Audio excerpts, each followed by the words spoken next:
우리의 삶이 우리가 원하는 방향으로 흘러가면 좋겠지만, 어, 늘 원하는 방향으로 흘러가기보다는 정확하게 어떤 정해진 법칙대로 흘러가죠. 자연도 그렇고, 인간의 생명도 태어나서 죽는 것, 이런 모든 것들이 예외 없이 자연의 법칙을 따르는 것처럼. 어머님들도 한번 생각을 해보시면 우리가 인지하지는 못하고 있지만 사실 하루하루는 살아간다라기보다 하루하루 우리는 점점 죽어가고 있다. 이것이 인간에게 정해진 법칙이고 저는 이것을 이렇게 한번 표현을 해보고 싶어요. 엔트로피가 증가하는 방향으로 진행되고 있다. 그러니까 인간은 태어나서 죽는 것이 과정인데 죽음으로부터 멀어지기 위해서 우리가 노력하죠. 음식을 먹고 운동을 하고 섭취, 대사, 동화 이런 삶을 지속하죠. 그러니까 우리는 매일 죽어가는 저절로 매일 엔트로피가 증가하는 그런 경향에 맞서 엔트로피를 낮추면서 살아가고 있습니다. 이것을 교육에서 좀 빗대서 말씀을 드리면 교육의 엔트로피를 거슬러서 반대편, 그러니까 마이너스, 네겐트로피의 상태로 가려고 하는 것. 저희는 이것을 별을 쏘다라고 평소 생각해 왔습니다. 네겐트로피 상태라는 것은 확률적으로 낮은 상태. 그러니까 확률적으로 높은 상태라는 것은 누구든 다 저절로 그냥 그렇게 되는 것들. 살면서 확률적으로 높은 부분이 있죠. 그러니까 옆집 엄마의 말에 휘둘리거나 남의 시선이 신경 쓰이거나 내 자식을 남하고 비교하거나 아이가 영어를 잘했으면 하는 그런 조금이라도 잘했으면 하는 그런 마음들 저 친구보다 조금 더 우리 아이가 영어를 좀 더 잘했으면 하는 그런 마음 분노하는 마음, 증오하는 마음 이런 마음들 모두가 확률적으로 높은 마음입니다. 이 높은 확률 속에서 누구든 그렇게 가고 있는 물론 그분들도 노력을 할 겁니다. 인문학을 하면서 종교를 가지면서 또는 심리 상담사가 와서 행복 전도사가 와서 서로 얘기를 하면서 자신이 공부를 하면서 하는 것처럼 그런 높은 확률 속에서 별을 쏘다가 네겐트로피 상태로 이끌고 싶다라는 그런 의미는 두 가지 의미가 있습니다. 첫 번째는 남들과 같은 길을 가지 않겠다. 두 번째는 우리가 죽는 것을 거슬러서 우리가 노력을 하는 것처럼 음식을 먹고 운동을 하는 것처럼 어떤 힘, 즉 노력이 필요하다라는 것을 뜻합니다. 노력을 하지 않고는 이 세상은 저절로 엔트로피가 증가하는 것이기 때문에 우리는 그런 무리 속에 껴 있는 것입니다. 노력을 하지 않고는 저절로 엔트로피가 증가하는 그런 무리 속에 껴 있는 사람이죠. 그래서 이런 강의도 들으시라고 올립니다. 사실 이런 강의도 교육자를 존중하는 마음이 없으면 그런 수용하는 마음 없으면 듣기 힘들 거예요. 별을 쏘다와 2년 정도 함께 하신 어머님들이라면 아이가 힘들어하는 거, 즐거워하는 거, 거부하는 거 모두 다 보고 겪으셨습니다. 그리고 지금도 ING죠. 현재 진행형 중이죠. 지금도 왜 이런 숙제를 할까? 별을 쏘다가 왜 이런 제도가 있을까? 그냥 좀 편하게 각자 알아서 하면 되는데 꼭 굳이 그렇게 밤늦게까지 전화를 해서 협동을 해서 서로가 그렇게 잘못도 없는 아이가 책임을 지고 상처를 받지 않을까? 왜 이런 것을 할까? 왜 이런 것을 안 할까? 영어를 가르치는 곳에서 영어나 잘 가르쳐 주지 왜 교육 얘기를 그렇게 할까?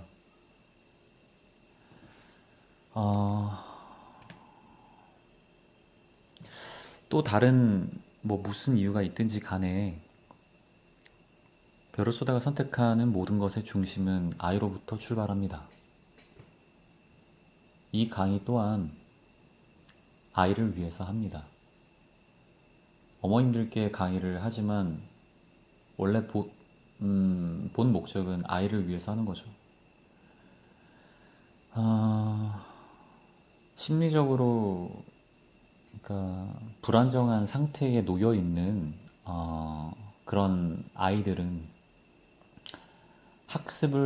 학습도 그렇지만 학습을 넘어서 평생 그 아이의 마음속에 갈등, 그 아이 마음속에 겪고 있는 그런 증오, 그 아이의 마음속에 가지고 있는 그런 분노의 에너지를 그쪽에 쏟으면서 살아가요. 굉장히 불행한 거죠. 에너지가 자꾸 소진이 되는 거예요. 내 자아 실현을 위해서 에너지를 쓰는 것이 아니라, 어, 정말 뭐 남을 볼 때 정말 그 미워하는 마음이 저절로 드는 그런 미워하는 마음, 막 증오하는 마음, 질투하는 마음, 막 이기고 싶은 그런 마음들이 자아 실현을 위해서 쓸 그런 에너지들이 다 그쪽에 소모가 되어 가면서 살아가고 있어요. 어, 심리적으로 불안정한 아이들 중에서 학습을 잘할 수도 있어요. 복수심에, 예를 들어서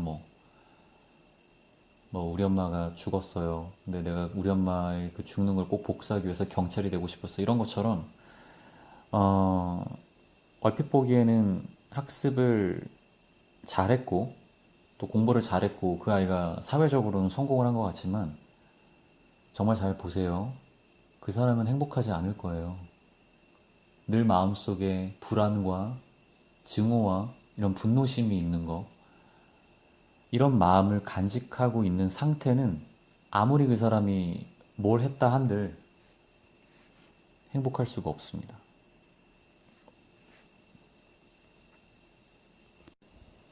마음속의 모순, 어떤 감정과 현실의 그런 모순, 이런 것을 뛰어넘지 않으면 행복해질 수 없거든요.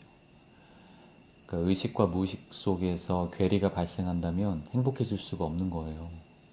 근데 그것을 정확하게 알아야 되는 것이죠. 내 무의식 속에, 내 감정 속에 나는 내 성장기에 어떤 아픔이 있고 어떤 슬픔이 있었고 나의 부모가 나에게 별로 신경을 안 썼던 부모고 내가 딸이었기 때문에 아들보다 무시를 받았고 우리 부모는 나를 감정을 절대 이해해주지가 않았고 그런데 이제 막상 현실은 우리 부모님은 훌륭한 분이셨어요 라고 말을 하거든요. 근데 이런 것들이 사실 감정과 현실의 모순인데 예를 들어서 말씀을 드리는 것입니다. 이렇게 해서는 행복해질 수 있는 확률이 별로 없어요. 이것을 극복하려면 현실을 확실하게 인지할 수 있어야 되거든요. 제가 몇 달 전에 행복은 자신의 위치를 올바르게 이해하는 것이라는 강의를 한 10분 정도로 짧게 올렸었습니다. 이런 우화가 있어요. 그 까마귀가 이제 독수리가 사냥하는 것을 보고 양을 사냥하는 것을 보고 너무 이제 멋있어서 독수리 흉내를 냈다가 양털에 이제 걸려서 발톱이 이제 독수리가 이제 못 날고 양치기에 이제 잡혀서 죽었어요. 그러니까 우리가 여기서 깨달을 수 있는 것은 까마귀가 독수리 흉내를 내면 결국 좌절감만 맛보게 된다. 까마귀는 자신의 위치를 모르지만 다른 사람들과 다른 새들은 모두 그 새가 까마귀인 줄 알고 있죠. 까마귀는 까마귀로서 살아가는 것이 자신의 위치를 올바르게 이해하고 있는 삶입니다. 만약 자신이 까마귀라는 사실을 인식하고 열심히 만약에 살았다면 독수리가 사냥을 하는 모습, 그거가 멋졌더라도 흉내낼 생각을 아마 하지 않았겠죠. 그러니까 자신의 위치를 올바르게 이해하고 있는 사람들의 특징은 다른 사람을 업신여기지 않아요. 그리고 존중할 수 있습니다. 그 사람이 거기에 쏟아부었던 노력과 고생 이런 모든 것들을 존중할 수 있어요. 현실을 내가 확실하게 인지를 못할수록 그러니까 내 과거의 어떤 상처, 과거의 어떤 그런 억압, 나는 과거에 이랬기 때문에 이랬다라는 것 그것을 정확하게 확실하게 인지를 못할수록 아이에 대한 기대치나 욕구도 지나치게 클 가능성이 많아요.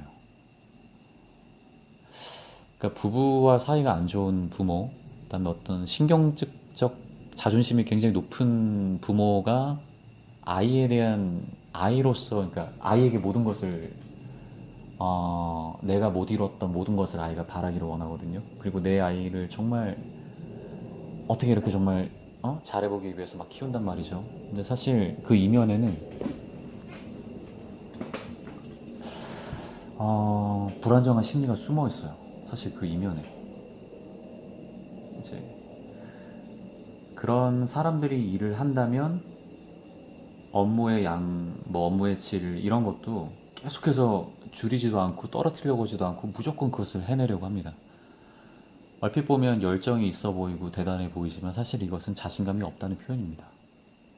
자신의 위치를 올바르게 이해하지 못하고 있을 가능성이 높아요. 내가 사회 속에서 명예가 있어야 되고, 내가 그 위치에 있어야 되고, 내가 남들에게 인정받아야 되고, 이런 모든 것들을 생각하고 있는 사람일 가능성이 많습니다. 이런 그런 목적이 결국은 자립적인 욕구가 아니라 남들에게 보이고 싶은 그런 의존적 욕구에서 발생하기 때문에 어느 정도의 선이 적당할까? 그것을 내가 해낼 수 있는 사람일까에 대한 판단이 별로 서질 않아요. 무조건 해내야 되는 것처럼 생각을 하고 있어요. 남들은 뭐 완벽주의자라고 얘기도 할 수 있고, 그 사람 참 일에 뭐 워커홀릭이라고 얘기할 수도 있고, 뭐 이렇게 얘기할 수 있는 사람들. 물론 아닌 사람도 있어요. 근데 많은 사람들이 사실 여기서 벗어나지가 않습니다. 스스로에게 지나치게 높은 수준을 요구하는 원인 자체가 그 사람들에게 잘 보고 싶다는 의존적 욕구 때문입니다. 좋아서 한다기보다 이제 남한테 잘 보이려는 그런 목적으로 공부하는 아이들, 뭐 그런 것이 예죠. 의존적 욕구가 강하면 강할수록 자아 확립이 어렵고요. 자신의 위치를 올바르게 이해하기도 어렵습니다. 그 자신의 위치를 올바르게 이해해야만 일상이 행복하고 평안하고, 거기서 이제 정말 행복감을 느끼면서 결혼하고 나서도 행복감을 느끼면서 살아갈 수 있을 텐데, 의존적 욕구가 있으면 아무리 그 아이가 공부를 잘한다 한들, 그 아이가 대기업에 다닌다 한들, 돈을 뭐 하루에 좀 느낌 오는 걸로 한번 해볼까요? 그 아이가 예를 들어서 사업에 성공해서 뭐 한 달에 한 2천만 원, 뭐 3천만 원을 번다고 한번 해보죠. 그런다고 해도 늘 마음속에 불행을 생각하며 살아가요. 근데 저나 부원장님은 사실 그것이 정말 올바른 교육이 아니라고 생각을 합니다. 만약에 그렇게 아이를 키웠다면. 그러니까 뭐 하루에 한 달에 2, 3천을, 천만 원을 뭐 2, 3천을 번다 해도 살아가는 마음 자체가 불행하다면 참 힘들거든요. 저 어디까지 말씀드렸을까? 그러니까 의존적 욕구가 강하면 내가 경쟁을 하지 않겠다고 이제 의식은 생각을 해요. 근데 무의식 속에서는 내가 늘 그렇게 배워왔거든요. 무의식 속에서는 내가 늘 경쟁을 해야, 남을 이겨야만 어떤 만족감을 느끼는 삶을 살았기 때문에 자기도 모르게 경쟁하는 삶을 살게 됩니다. 사회에 나가서도. 그러니까 지금 초등학교 3, 4학년 때부터 계속해서 이렇게 남을 이겨야 되고 이런 생각을 가진 부모 밑에서 자란 아이들이 사회에 나가서도 늘 자기도 모르게 그 무의식 속에서 경쟁하는 삶을 살게 돼요. 남하고 자꾸 비교를 하면서, 남의 의견을 자꾸 신경을 쓰면서. 그러니까 신경 쓰지 말자 해도 다른 사람의 말하고 시선에 신경을 쓰게 되거든요. 의존적 욕구밖에 없는 사람의 입장에서 볼 때는 자신이 다른 사람에게 어떻게 보이는가, 이런 문제는요, 정말 목숨이 걸린 중요한 문제입니다. 그 사람에게. 어, 이제 그렇기 때문에 늘 다른 사람한테 휘둘리는 인생을 살게 됩니다. 인생의 축을 잃고 살아가죠. 그러니까 늘 불행한 거죠, 그게. 집에 갔다 와서 평안하지가 않거든요. 또 이게 내일 누가 이게 또 이렇게 어떻게 뭐 지지 않을까, 어떻게 계속 늘 수업 시간에도 유독 누군가에게 창피함을 당하는 것을 두려워하는 아이들이 있어요. 또 그런 엄마들이 있습니다. 근데 그런 아이들과 그런 가정을 보면 늘 과정이라는 것이 생략되어 있어요. 그리고 결과가 우선시돼요. 과정이 생략되어 있고 결과가 우선시 된다라는 것, 이것이 가장 많이 범하는, 교육을 하면서 가장 많이 범하는 그런 실수입니다. 지금 그런 아이들에게 알려주어야 하는 것은, 그것은 창피한 것이 아니다.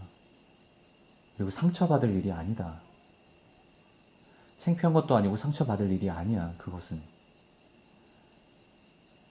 유튜브라든지 밴드에 업로드되는 그런 부족한 내 자식의 모습이 다른 사람들이 알아차리는 것, 다른 사람들이 그 부족한 부분을 알아차리는 것이 부끄러운 일이 아닌 것입니다. 자식이 없다고 원장님은 부원장님은 이렇게 말씀하지 마세요. 우리가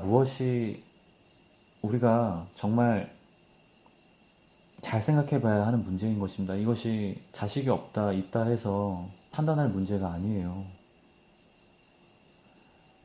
이런 내 자식의 그런 부족한 모습, 이런 유튜브에 올라갈 정도의 실력이라는 것은 교육자가 판단했기 때문에, 교육자가 선정해서 유튜브에 올라갈 정도의 실력이었기 때문에 선정해서 올리는 것입니다. 만약 주변에서 누가 더 잘해, 누가 더 못해, 이런 거를 만약에 판단하고 있다면 그것을 그냥 무시하세요.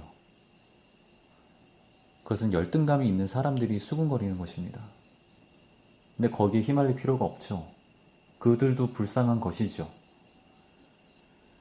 이렇게 의존적 욕구라는 게 이제 열등감에서 비롯됩니다. 다른 사람보다 더 우월해야 돼, 이런 바람이 이제 지나치게 강하면 자신을 돌아보면서 자신의 위치를 올바르게 인식할 수가 없어요. 그러니까 가령 이제 고등학교 이제 애들 중에서 뭐 세계 정복을 꿈꾸는 학생, 극단적일 수도 있겠지만, 내가 뭐 대통령이 되고 싶어, 아니면 세계를 정복해보고 싶어 이런 꿈꾸는 학생이라든지, 반장이 되고 싶다. 요즘에 이제 아이들에게 물어봐요. 이제 2학기 시즌에 저는 제 나름대로 이제 부원장님이나 저나 반장이라는 것은 전략이라는 것이 필요하고, 그냥 나가서 이렇게 해서 뭐 얘기해서 이렇게 반장이 되는 것보다 전략을 짜서 정말 준비하는 그런 마음으로 반장 선거에 임하고, 반장이라는 것이 누군가를 이끌고 누군가 위에 올라서는 것이 아니라 어떤 좀 다른 의미에서 접근을 하는데, 이런 반장이 되고 싶다라는 아이들 겉보기에는 꿈이 있고 도전 의식이 있는 것처럼 보이지만, 만약에 그 아이의 욕구의 동기가 열등감에서 비롯됐다면 그 아이는 커서 평범한 생활을 아마 할 수 없을지도 모릅니다. 그러니까 이런 거 있죠. 왜? 나는 평범한 거는 참 싫어. 뭔가 늘 다이나믹한 삶을 살고 싶어. 사실 그것은 그러니까 행복한 사람은 평범한 일상이 굉장히 행복감을 느끼거든요. 그 평범한 일상이. 일상을 평범하게 보낸다라는 게 굉장히 어려운 일인 것을 알고 있기 때문에, 얼마나 어려운 것임을 알고 있기 때문에 그 하루가 그렇게 살았다라는 것에 대해 감사하고 행복해 해요, 그것을.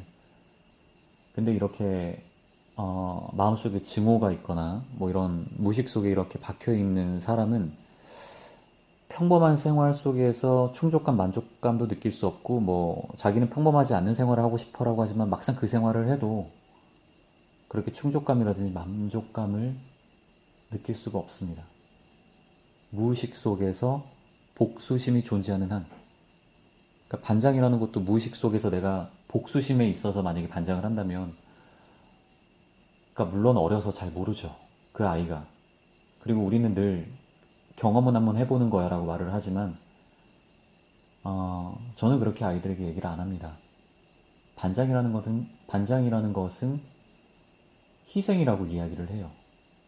그리고 사랑이라고 이야기를 하고, 그런 마음으로 반장을 하지 않으면 저는 아이들에게는 좀 이렇게 다시 한번 생각해 보라고 이야기를 할 정도예요. 초등학교 4학년이라고 해서 3학년이라고 해서 그런 뭐랄까 뭐 이렇게 쉬운 말로만 얘기하지 않아요. 다 알아들을 수 있거든요. 뭐 그 아이가 진지하게 받아들이든 안 받아들이든 아이들이 한 번쯤은 생각해 볼 수 있고, 충분하게 얘기만 잘하면 아이들은 그것을 알 수 있습니다. 그렇게 이렇게 의존적 욕구라는 것이 열등감에서 비롯해서 평생을 괴롭혀요. 내가 교육을 어떻게 하느냐에 따라서. 근데 이제 자립적 욕구가 있죠. 자립적 욕구라는 것은 약간 뭐랄까, 계곡에 피어있는 꽃이라고 표현해보고 싶습니다. 계곡에 피어있는 꽃. 이것을 제가 이번 책에서 제가 이제 참 기억에 남는 게, 자립적 욕구라는 것은 계곡에 피어있는 꽃이다. 누가 알아주든 안 알아주든 사람들의 눈에 띄지 않아도 늘 자기의 아름다운 꽃을 피우죠. 나는 이런 말을 듣고 싶어, 저런 말을 듣고 싶어, 나는 이렇게 살고 싶다. 그러니까 나는 이런 말을 듣고 싶어 이런 게 아니라 나는 이렇게 살고 싶다라는 그런 자립적 욕구가 정립되어야만 자신의 위치를 올바르게 이해할 수 있습니다. 또 그런 아이가 행복하게 자기의 삶을 컨트롤하면서, 의지를 발휘하면서 삶을 컨트롤할 수 있는 것입니다. 그런 자립적 욕구가 아니라 늘 열등감과 의존적 욕구에 매여가지고 살았던 그런 가정의 아이들은 늘 무의식 속에 그런 불안, 그다음에 분노, 증오, 불만, 이런 게 있어요. 행복해야 되는데 행복해질 수가 없죠. 우리 별을 쏟아 아이들이 행복하길 바라는데, 영어 교육만 어차피 프로그램은 따라가면 잘 되는 거, 그 프로그램을 따라간다 한들 아이가 나중에 커서 불행할 모습을 생각하면 부원장님이나 저의 마음은 참 사실 안타까운 것이 정말 솔직한 심정입니다.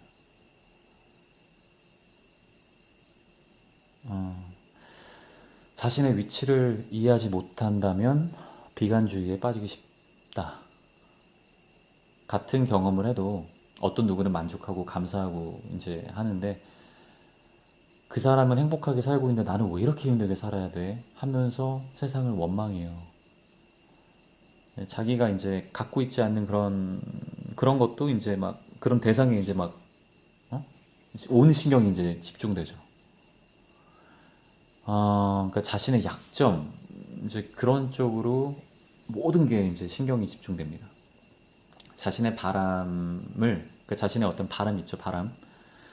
그런 바람도 현실이라고 착각하기 때문에 현실 세계를 살아가지 못하고 늘 불안해해요. 현실 세계를 살아가지 못해요. 늘 자기의 바람이 현실이라고 착각을 하는 거예요. 그러니까 자신의 이제 욕구만으로 이루어진 그런 현실 세계가 아니라 사실은 상상의 세계에서 살아가고 있는 것이죠.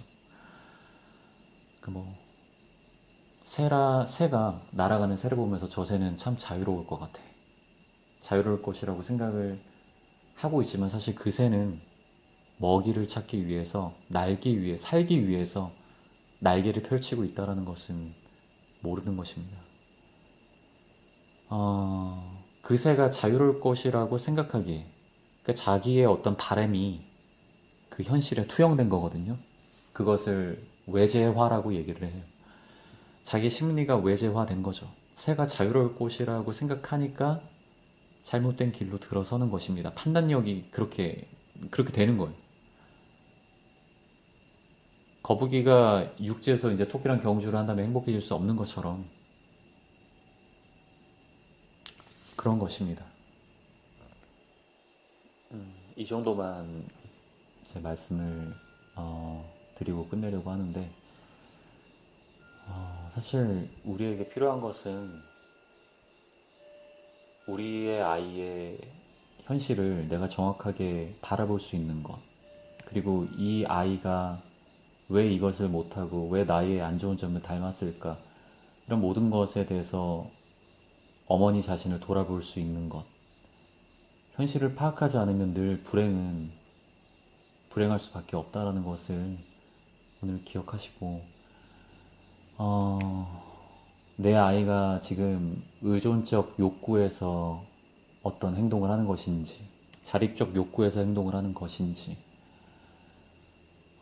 정말 자립적 욕구를 아이가 가지면서 아이가 그 삶을 자신의 의지를 정말 잘 발휘하면서 살아갈 수 있는 것이 무엇이 있을까를 한번 생각해 볼 수 있는 시간이었으면 좋겠습니다. 내가 열등감을 주고 있는 행동은 또 말은 무엇이 있을까? 그리고 일단 내 자신부터 열등감이 있을까? 그리고 내가 열등감은 어디서로부터 왔을까?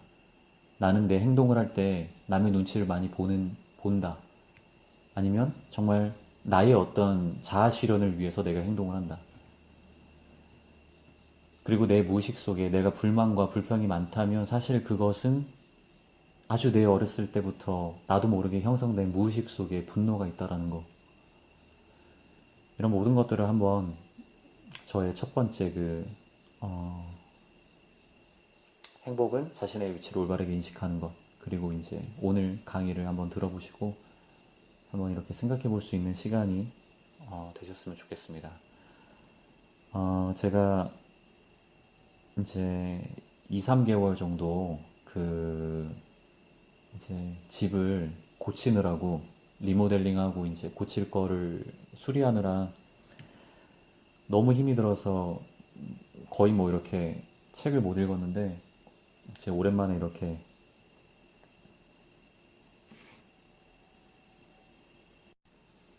우리의 삶이 우리가 원하는 방향으로 흘러가면은 좋겠지만, 늘 원하는 방향으로 흘러가기보다는 정확하게 어떤 정해진 법칙대로 흘러가죠. 자연도 그렇고 인간의 생명도 태어나서 죽는 것, 이런 모든 것들이 예외 없이 자연의 법칙을 따르는 것처럼, 어머님들도 한번 생각을 해보시면 우리가 인지하지는 못하고 있지만 사실 하루하루는 살아간다라기보다 하루하루 우리는 점점 죽어가고 있다. 이것이 인간에게 정해진 법칙이고, 저는 이것을 이렇게 한번 표현을 해보고 싶어요. 엔트로피가 증가하는 방향으로 진행되고 있다. 그러니까 인간은 태어나서 죽는 것이 과정인데, 죽음으로부터 멀어지기 위해서 우리가 노력하죠. 음식을 먹고 운동을 하고, 뭐 섭취, 대사, 동화, 이런 삶을 지속하죠. 그러니까 우리는 매일 죽어가는, 저절로 매일 엔트로피가 증가하는 그런 경향에 맞서 엔트로피를 낮추면서 살아가고 있습니다. 이것을 교육에서 좀 빗대서 말씀을 드리면, 이 교육의 엔트로피를 거슬러서 반대편, 그러니까 마이너스, 네겐트로피의 상태로 가려고 하는 것. 저희는 이것을 별을 쏘다라고 평소 생각해 왔습니다. 네겐트로피 상태라는 것은 확률적으로 낮은 상태. 그러니까 확률적으로 높은 상태라는 것은 누구든 다 저절로 그냥 그렇게 되는 것들. 살면서 확률적으로 높은 부분이 있죠. 그러니까 옆집 엄마의 말에 휘둘리거나 남의 시선이 신경 쓰이거나 내 자식을 남하고 비교하거나 아이가 영어를 잘했으면 하는 그런, 조금이라도 잘했으면 하는 그런 마음들, 저 친구보다 조금 더 우리 아이가 영어를 좀 더 잘했으면 하는 그런 마음, 분노하는 마음, 뭐 증오하는 마음, 이런 마음들 모두가 확률적으로 높은 마음입니다. 이 높은 확률 속에서 누구든 그렇게 가고 있는, 물론 그분들도 노력을 할 겁니다. 인문학을 하면서, 종교를 가지면서, 또는 심리 상담사가 와서, 뭐 행복 전도사가 와서, 뭐 서로 얘기를 하고 하면서 자신이 공부를 하면서 하는 것처럼 그런 높은 확률 속에서 별을 쏘다가 네겐트로피 상태로 이끌고 싶다라는 그런 의미는 두 가지 의미가 있습니다. 첫 번째는 남들과 같은 길을 가지 않겠다. 두 번째는 우리가 죽는 것을 거슬러서 우리가 노력을 하는 것처럼, 음식을 먹고 운동을 하는 것처럼 어떤 힘, 즉 노력이 필요하다라는 것을 뜻합니다. 노력을 하지 않고는 이 세상은 저절로 엔트로피가 증가하는 것이기 때문에 우리는 그런 무리 속에 껴 있는 것입니다. 노력을 하지 않고는 저절로 엔트로피가 증가하는 그런 무리 속에 껴 있는 사람이죠. 그래서 이런 강의도 들으시라고 올립니다. 사실 이런 강의도 교육자를 존중하는 마음이 없으면, 그런 수용하는 마음 없으면 듣기 힘들 거예요. 별을 쏘다와 2년 정도 함께 하신 어머님들이라면 아이가 힘들어하는 거, 즐거워하는 거, 거부하는 거 모두 다 보고 겪으셨습니다. 그리고 지금도 ING죠. 현재 진행형 중이죠. 지금도 왜 이런 숙제를 할까? 별을 쏘다가 왜 이런 제도가 있을까? 그냥 좀 편하게 각자 알아서 하면 되는데 꼭 굳이 그렇게 밤늦게까지 전화를 해서 협동을 해서 서로가 그렇게 잘못도 없는 아이가 책임을 지고 상처를 받지 않을까? 왜 이런 것을 할까? 왜 이런 것을 안 할까? 영어를 가르치는 곳에서 영어나 잘 가르쳐 주지 왜 교육 얘기를 그렇게 할까?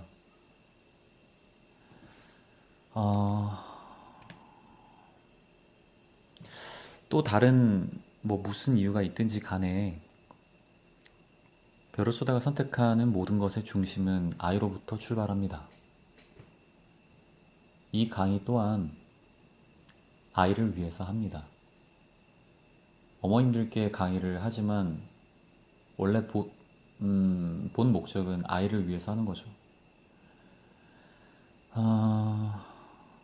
심리적으로 그러니까 불안정한 상태에 놓여 있는 그런 아이들은 학습도 그렇지만 학습을 넘어서 평생 그 아이의 마음속에 갈등, 그 아이 마음속에 겪고 있는 그런 증오, 그 아이의 마음속에 가지고 있는 그런 분노의 에너지를 그쪽에 쏟으면서 살아가요.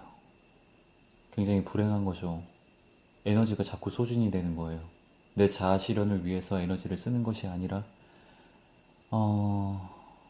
정말 뭐 남을 볼 때 정말 그 미워하는 마음이 저절로 드는 그런 미워하는 마음, 막 증오하는 마음, 질투하는 마음, 막 이기고 싶은 그런 마음들이 자아 실현을 위해서 쓸 그런 에너지들이 다 그쪽에 소모가 되어 가면서 살아가고 있어요. 심리적으로 불안정한 아이들 중에서 학습을 잘할 수도 있어요. 복수심에, 예를 들어서 우리 엄마가 죽었어요. 근데 내가 우리 엄마의 그 죽는 걸 꼭 복수하기 위해서 경찰이 되고 싶었어. 이런 것처럼, 얼핏 보기에는 학습을 잘했고, 또 공부를 잘했고, 그 아이가 사회적으로는 성공을 한 것 같지만, 정말 잘 보세요.